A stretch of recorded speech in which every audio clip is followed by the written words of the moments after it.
música de Eric Zahn. Tenho examinado mapas da cidade com o maior cuidado, mas jamais encontrei a Rue d'Elziel. E não foram apenas mapas modernos, pois sei que os nomes mudam. Pelo contrário, pesquisei também, profundamente, em meio ao que há de mais antigo no lugar e explorei pessoalmente cada região, qualquer que fosse o nome, que porventura pudesse evocar a rua que conheci como Rue d'Elziel. No entanto, apesar de tudo, prevalece o fato humilhante de que não consigo achar a casa, a rua ou sequer a localidade onde, durante os últimos meses de uma miserável vida de estudante de metafísica na universidade, ouvi a música de Eric Zahn. Não me espanto que minha memória falhe, pois minha saúde, física e mental, ficou gravemente comprometida durante o período em que residi na Rue d'Elziel. E me lembro de nunca ter levado nenhum de meus poucos conhecidos até lá. Mas que eu não posso encontrar de novo o lugar é que é singular e estarrecedor, pois ficava meia hora de caminhada da universidade, além de que se distinguia por algumas peculiaridades que ninguém que tivesse estado lá esqueceria facilmente. Jamais conheci alguém que tivesse visto a Rue d'Elziel. A Rue d'Elziel ficava do outro lado de um rio escuro, guarnecido por barracões de tijolos com janelas baças, sobre o qual se estendia uma ponte maciça de pedra negra.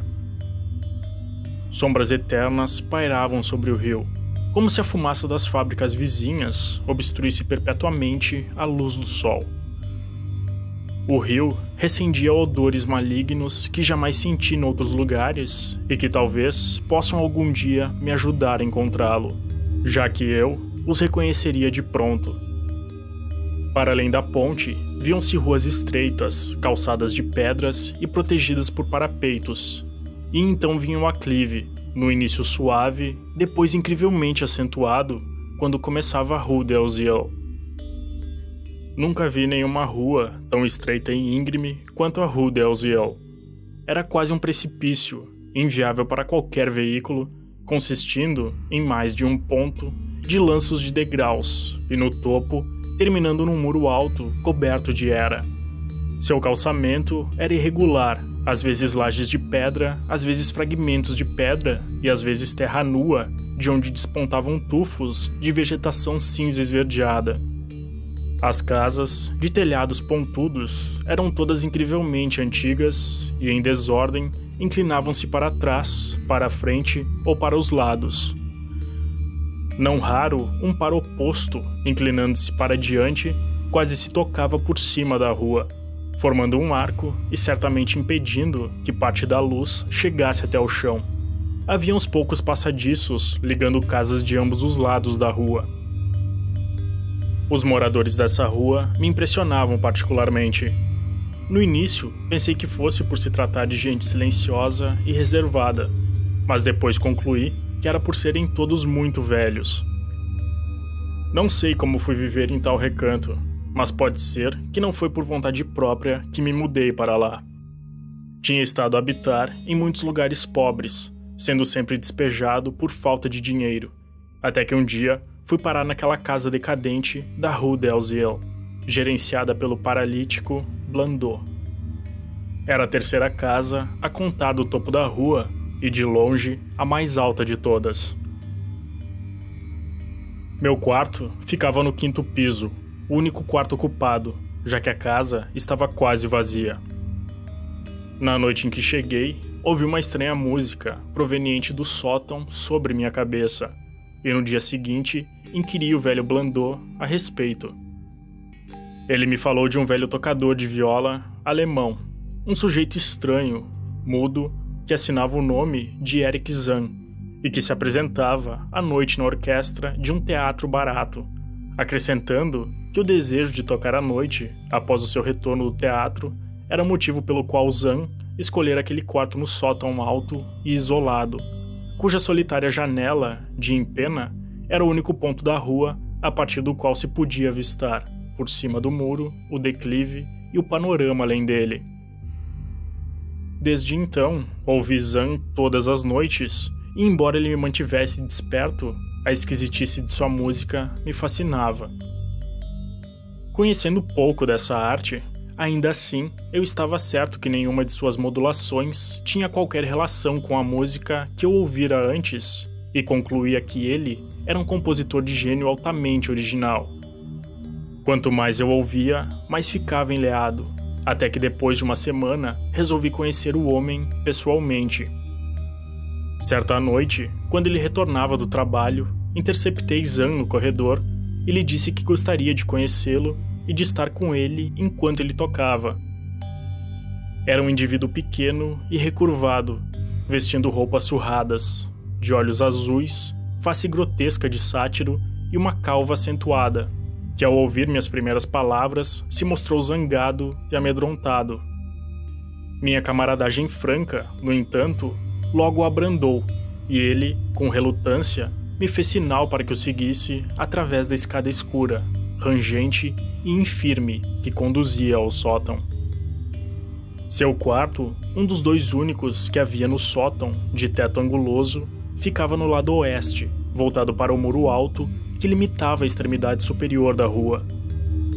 Suas dimensões eram bastante amplas e pareciam mais amplas ainda devido à desarrumação e à nudez do lugar. De mobília, havia apenas um catre de ferro, um lavatório encebado, uma mesa pequena, uma estante grande, um suporte de ferro para partituras e 3 cadeiras de desenho antiquado. Folhas de notação musical jaziam espalhadas pelo soalho. As paredes eram de tábuas nuas e provavelmente nunca teriam conhecido nenhum emboço, ao passo que a abundância de poeira e teias de aranha fazia o lugar parecer mais deserto do que habitado. Por certo, o mundo de beleza de Eric Zan existia num distante cosmos da imaginação. Assinalando para que eu me sentasse, o mudo fechou a porta, correu a grande trava de madeira e acendeu uma vela para aumentar a claridade da que trouxera consigo. Então retirou sua viola do estojo bichado e, segurando-a, sentou-se na cadeira menos desconfortável. Não utilizou o suporte para partituras, mas, sem pedir opinião e tocando de memória, me enlevou por mais de 1 hora com acordes que eu nunca ouvira antes. Acordes que deviam ser de sua própria invenção. Descrever sua exata natureza é impossível para alguém não versado em música. Constituíam uma espécie de fuga, com passagens recorrentes de um teor cativante, mas que para mim eram notáveis devido à ausência de qualquer das notas que eu escutara embaixo, em meu quarto, noutras ocasiões. Dessas notas arrebatadoras eu me lembrava, e não raro as cantarolava ou assoviava com desajeito para mim mesmo, de modo que, quando afinal o músico baixou o arco, lhe solicitei que executasse algumas delas. Mal escutou meu pedido, a face enrugada de sátiro perdeu a placidez enfastiada que exibira durante a execução e pareceu externar a mesma curiosa mistura de raiva e medo que eu notara quando abordei o velho pela primeira vez. Por um momento, estive inclinado a usar de persuasão, levando em conta os possíveis caprichos de senilidade e até tentei elevar o estranho ânimo de meu anfitrião assobiando alguns dos acordes que tinha ouvido na noite anterior, mas não persisti nesse intuito por mais que um instante, pois, quando o musicista mudo reconheceu a melodia, sua face assumiu de imediato uma expressão distorcida que não se pode descrever, e sua mão alongada, ossuda e fria se estendeu para fechar minha boca e silenciar a imitação grosseira. E não ficou só nisso. Demonstrou ainda sua excentricidade, lançando um olhar atônito em direção à janela, que uma cortina recobria, como se receoso de algum intruso. Um olhar duplamente absurdo, desde que o sótão, elevando-se acima de todos os telhados adjacentes, era inacessível, sendo a janela o único ponto na rua íngreme a partir do qual, conforme o recepcionista me dissera, se podia enxergar por cima do muro no topo. O olhar do velho trouxe-me à lembrança a observação de Blandot. e por um gesto de capricho, senti um ímpeto de olhar para o largo e vertiginoso panorama de telhados que o luar banhava e para as luzes da cidade que brilhavam lá adiante, as quais, dentre todos os moradores da Rue de Alziel, somente esse músico ranzinza podia ver. Dei um passo em direção à janela e teria aberto as indescritíveis cortinas se, com uma recrescida fúria de pavor, o hóspede mudo não se lançasse sobre mim, dessa vez movendo a cabeça em direção à porta, enquanto lutava nervosamente com ambas as mãos para me empurrar até ela. Agora, bastante aborrecido com meu anfitrião, ordenei-lhe que me soltasse e disse-lhe que sairia imediatamente. Ele me soltou e, quando viu que me aborrecera e me ofendera, sua própria raiva pareceu amainar. Voltou a me segurar com força, mas dessa vez de um modo amigável, conduzindo-me a uma cadeira e então, ansiosamente, passando para outro lado da mesa, onde começou a escrever algumas palavras com um lápis num árduo francês de estrangeiro. A nota que ele afinal me entregou constituía-se num pedido de tolerância e perdão. Zan argumentou que estava velho e solitário e era afligido por medos insólitos e desordens nervosas ligadas à sua música e outras coisas. Ele apreciara meu interesse em ouvir sua música e desejava que eu retornasse e não me importasse com suas excentricidades. Mas ele não podia tocar para os outros aqueles acordes inusitados e menos ainda ouvir alguém assoviá-los, bem como suportar que alguém mexesse no que quer que fosse em seu quarto. Ele não tivera ideia, até nossa conversa no corredor, de que em meu quarto eu podia ouvi-lo tocar, e então me perguntou se eu não podia pedir a Blandot que me transferisse para um quarto mais embaixo, onde não o ouvisse durante a noite. Estava disposto, conforme escreveu, a arcar com acréscimo no preço do aluguel. Enquanto decifrava o francês execrável, comecei a me sentir mais complacente com o velho. Tornara-se vítima de distúrbios psíquicos e nervosos, tal como eu mesmo, e meus estudos metafísicos me ensinaram a ser bondoso. No silêncio, um som começou a vir da janela. Talvez o vento noturno tivesse feito os vidros estalarem, e por alguma razão eu me assustei quase tanto quanto Eric Zan. Ao fim da leitura, apertei-lhe a mão e parti amigavelmente. No dia seguinte, Blandot me arranjou um cômodo mais caro no terceiro pavimento, entre os aposentos de um velho agiota e o apartamento de um respeitável estofador. Não havia ninguém no quarto pavimento. Não demorou muito para eu descobrir que a ânsia de Zan por minha companhia não era tão grande quanto me parecera na ocasião em que me convenceu a me mudar do quinto piso. Não me pediu que o visitasse, e quando eu procurei, me pareceu pouco à vontade e tocou sem emoção. Isso sempre acontecia à noite, pois durante o dia ele dormia e não recebia ninguém. Minha simpatia por ele não cresceu, conquanto o quarto no sótão e a música fantástica parecessem exercer sobre mim um estranho fascínio. Senti um desejo inexplicável de olhar, através daquela janela e por cima do muro, para o declive invisível e para os telhados e cumeeiras resplandecentes que haveria além dele. Numa ocasião, cheguei a subir ao sótão durante as horas do teatro, enquanto Zan não se achava no quarto, mas encontrei a porta fechada. Só o que eu podia ouvir era a música noturna do velho mudo. No início, eu subia nas pontas dos pés até o quinto piso. Depois adquiri coragem para galgar a escada rangente até o sótão no alto. Ali, no vestíbulo estreito, aquém da porta trancada, com o buraco da fechadura tapada, eu, frequentemente, ouvia sons que me enchiam de um medo indefinido. Medo de espantos vagos e mistérios latentes. Não porque os sons em si fossem terríveis, o que de certo não eram, mas porque continham vibrações que sugeriam qualquer coisa de alheia a esse planeta e porque, em certos intervalos, assumiam qualidades sinfônicas que dificilmente eu podia supor fossem produzidas por um único executante. Certamente, Eric Zan era um gênio de força selvagem. Com o passar das semanas, a música se tornou mais selvagem enquanto o velho musicista ia adquirindo um desleixo e uma furtividade lamentáveis de se ver. Agora, invariavelmente, se recusava a me receber e se esquivava de mim sempre que nos deparávamos nas escadas. Então, certa noite, escutando através da porta, ouvi o ganido de uma viola ululante vibrar por entre uma babel caótica de sons, um pandemônio que me faria duvidar de minha sanidade abalada, não viesse de trás daquela porta fechada uma abominável prova de que o horror era real. O grito aterrador e inarticulado que só um mudo é capaz de emitir e que brota somente em momentos de medo e de angústia os mais terríveis. Bati insistentemente na porta, mas não tive resposta. Em seguida, aguardei no vestíbulo escuro, a tremer de frio e de medo, até que captei os débeis esforços do músico para se levantar do soalho, apoiando-se numa cadeira. Suponho que ele recuperava a consciência após um desmaio. Voltei a bater na porta, ao mesmo tempo em que dizia que era eu quem o chamava.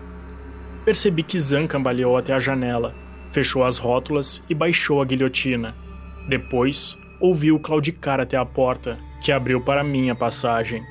Desta vez, mostrou real prazer em me ver, pois seu semblante conturbado se iluminou de alívio quando ele me puxou pelo casaco, tal qual uma criança se agarra às saias de sua mãe. Tremendo pateticamente, o velho me fez sentar numa cadeira e ocupou uma outra, ao lado da qual jaziam a viola e o arco largados no chão. Permaneceu imóvel por algum tempo, balançando a cabeça, mas dando a paradoxal impressão de que ouvia intensa e medrosamente. Em seguida pareceu satisfeito, e passando para a cadeira do outro lado da mesa, rabiscou uma nota breve que me entregou, e se debruçou de novo, voltando a escrever rápida e incessantemente.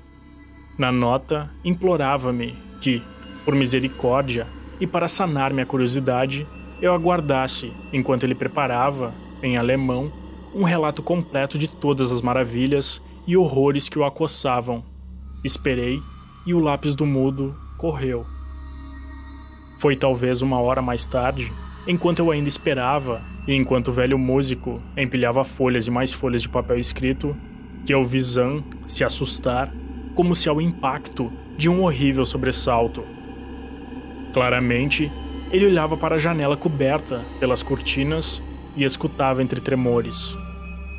Então supus, eu mesmo, ouvir algum som, embora não fosse nada horrível, mas antes, uma nota musical lenta, distante e inusitada, a sugerir que alguém tocava numa das casas vizinhas ou em algum recanto para além do muro alto, por cima do qual eu jamais pudera olhar. O efeito sobre Zan foi terrível, pois que, deixando cair o lápis, se ergueu de súbito, agarrou a viola e começou a encher a noite de uma melodia selvagem que eu jamais ouvira de seu arco, a não ser através da porta trancada. Seria inútil descrever o modo de tocar de Eric Zan naquela noite pavorosa. Era mais horrível do que qualquer coisa que eu já lhe tinha escutado, porque agora eu podia ver a expressão de seu rosto e podia notar que o motivo era o medo mais agudo. Ele tentava produzir barulho, afastar qualquer coisa ou afogar qualquer coisa. O que? Eu não podia imaginar, por mais apavorante que o supusesse. A execução se tornou fantástica, realmente histérica, e, no entanto, conservava algo das qualidades do gênio supremo de que eu sabia possuidor aquele homem velho. Reconheci os acordes. Era, selvagemente, uma dança húngara popular nos teatros, e me dei conta de que era a primeira vez que eu ouvi Eric Zan executar a obra de outro compositor.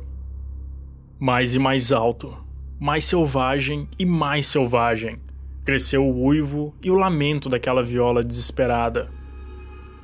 Uma perspiração transbordante recobria o músico, que se contorcia como um macaco, sempre a olhar, em desvairo, para a janela coberta. Em seus acordes frenéticos, eu quase podia ver as sombras de sátiros e bacantes, dançando e rodopiando numa agitação insana e abissal de nuvens e fumaça e relâmpagos. E então, pensei ouvir uma nota mais aguda, mais firme, que não provinha da viola. Uma nota calma, deliberada, propositada e zombeteira, que vinha do longe, do oeste. Nesse instante, as rótulas começaram a chacoalhar ao vento ululante da noite, o qual pareceu elevar-se lá fora, como se em resposta à música louca de dentro. Uivando, a viola de Zan se superava ao emitir sons que nunca pensei que uma viola pudesse emitir. As rótulas chacoalharam mais alto, soltaram-se e passaram a bater contra a janela. Então o vidro se partiu sob os impactos persistentes, e o vento gelado penetrou no cômodo, fazendo oscilar a chama das velas e agitando as folhas de papel onde Zan dera início à narrativa de seu horrível segredo. Olhei para Zan e vi que estava fora de si. Seus olhos azuis se regalavam, vítreos e desvairados, e a execução frenética pôs, em seu curso, uma orgia cega, mecânica e reconhecível, que pena alguma poderá sequer sugerir. Uma lufada súbita, mais forte que as outras, arrebatou o manuscrito e o atirou em direção à janela. Saltei desesperado no encalço das folhas, mas elas escaparam ao meu alcance através dos vidros partidos. Lembrei-me, então, de meu velho anseio de olhar pela janela, a única, na Rue d'Elziel, que eu podia enxergar a encosta para além do muro e a cidade que se estendia lá embaixo. Estava muito escuro, mas as luzes da cidade sempre brilhavam, e a minha expectativa era avistá-las em meio ao vento e à chuva. No entanto, quando olhei pela janela daquele sótão altíssimo, olhei enquanto as velas tremulavam e a viola insana ululava ao vento noturno, não vi cidade alguma se estender lá embaixo e nenhuma luz amigável brilhar nas ruas familiares, mas apenas a escuridão do espaço ilimitado, espaço inimaginável que o movimento e a música punham vivo, o qual não se assemelhava a nada na terra. E enquanto permanecia a olhar, imerso no terror, o vento apagou ambas as velas daquela mansarda pinacular, imergindo-me numa treva bruta e impenetrável, com o caos e o pandemônio à minha frente e a loucura demoníaca daquela viola atrás de mim. Recuei aos tropeços na treva, sem condições de acender qualquer luz, chocando-me contra a mesa, derrubando uma cadeira e finalmente alcançando, às apalpadelas, o lugar onde a escuridão urrava com a música estridente. Salvar a mim mesmo e a Eric Zan eu poderia ao menos tentar, não obstante as forças que se me opunham. Numa ocasião, senti como se uma coisa gelada roçasse por mim e gritei, mas meu grito não podia superar o som da abominável viola. Súbito, em meio à treva, o infatigável arco bateu em mim, e então percebi que estava perto do violinista. Tateei à minha frente, encontrei as costas da cadeira de Zan, e então procurei seu ombro e o agitei num esforço de trazê-lo de volta à razão. Ele não me respondeu, e a viola incansável continuou a zunir. Levei a mão até sua cabeça, cujos acenos mecânicos não havia como parar, e gritei ao seu ouvido que precisávamos fugir das coisas ignotas da noite. Mas ele não me respondeu, nem amenizou o frenesi de sua música indescritível. Enquanto isso, por todo o sótão, estranhas correntes de vento pareciam dançar na treva e no caos. Quando minha mão tocou em sua orelha, estremeci, embora sem saber porquê, até que senti a face imóvel, a face rígida e sem respiração, cujos olhos vidrados se arregalavam em vão no vazio. E então, por um milagre, achando a porta e a grande trava de madeira, me arrastei doidamente para fora, fugindo à coisa de olhos vítreos que havia na escuridão e do uivo espectral daquela viola maldita, cuja força cresceu enquanto eu me arrastava. Saltar, flutuar, voar por aqueles infindáveis degraus abaixo, através da escuridão da casa, correr desvairadamente pelas ruas estreitas, íngremes e antigas, feitas de degraus e cercadas de casas decadentes, pular sobre os degraus e as pedras do calçamento em direção às ruas mais baixas e ao rio pútrido e profundo, ofegar através da grande ponte negra em direção às ruas mais largas e saudáveis e aos bulevares conhecidos. Tudo isso são terríveis impressões que sobrevivem em mim. Tudo que eu lembro é que não havia vento nem lua e que todas as luzes da cidade tremulavam. A despeito de minhas buscas e investigações mais diligentes, jamais consegui achar a Rue d'Elzeel, mas não o lamento de todo. Nem isso, nem a perda em abismos inimagináveis das folhas de papel que, numa escrita cerrada, poderiam ter explicado a música de Eric Zahn.